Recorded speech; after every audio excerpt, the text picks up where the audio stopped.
आज आपण आलेलो आहोत life gain health care therapy सेंटरमध्ये आणि खूप छान पद्धतीने आमचे सर्व आईबाबा थेरपी घेत आहेत. आणि आज आपण त्या आईबाबांनाच विचारणार आहोत की त्यांना इथे येऊन किती रिझल्ट मिळालेला आहे.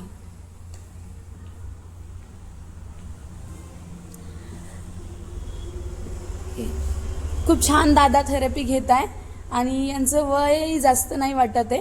नमस्ते दादा. नमस्ते. तुमचे नाव सांगाल? अजित कासोळे.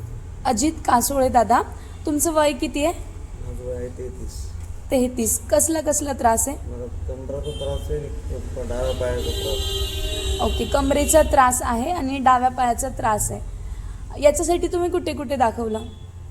मी 2-3 डॉक्टरांना दाखवलं होतं, पण ते म्हणत होते की गोळ्या औषधावर क्लिअर होईल.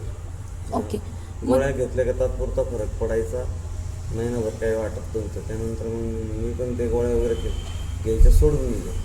ओके. तुम्हाला थेरपीबद्दल कोणी सांगितलं?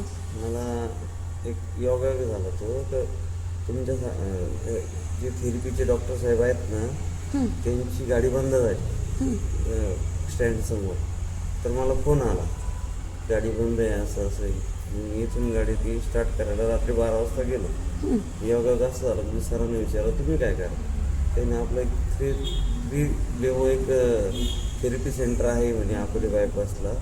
तर मी बोलता बोललो मग कुठे आहे सर? मी चला तुम्हाला दाखवतो. माझ्या शॉपच्या समोर मी ते सर म्हणे तू उद्यापासून जॉईन कर, मी बघतो तुला मेहनत क्लिअर करून देतो. तुम्ही आपल्या गोळ्या औषधाची गरज नाही पडणार, काही नाही, सगळे तुझं ओके होईल. मग मी त्यानंतर यायला लागलो. त्यानंतर आल्यानंतर मला 2-3 दिवस म्हणजे कमरेचा जास्त त्रास व्हायला लागला. मी सरांना विचारलं, मॅडमला पण विचारलं का मला त्रास होतो. ते म्हणे नवीन त्रास होतो, नंतर तुझा प्रॉब्लेम सॉल्व होईल. मग मी आता माझा 5वा दिवस आहे, तर मला आता त्रास आज तर अजिबात झालेला नाही. अरे वा, खूप छान असा रिझल्ट मिळाला. आणि मला पायाला पण बरं वाटतंय आता पहिल्यापेक्षा. मला जवळपास 50% तास फरक पडलेला आहे मला दिसतो. ओके, 50% रिझल्ट मिळाला. इतर इथे येणारे आई बाबा आहेत, तुम्ही त्यांना काय संदेश द्याल? मी त्यांना सांगेन तर तुम्ही ही थेरपी कंटिन्यू घ्या आणि व्यवस्थित राहा असं माझं म्हणतो. Thank you so much. आणि तुम्हाला एवढी छान थेरपी मिळते आहे, तुम्हाला जर थँक्यू बोलायचं असेल तर कुणाला बोलाल? मी जर थँक्यू म्हणत असेल तर मी इथल्या पहिल्या स्टाफला थँक्यू म्हणेल. त्या सरांनी फ्री थेरपी चालू केली त्यांना म्हणेल.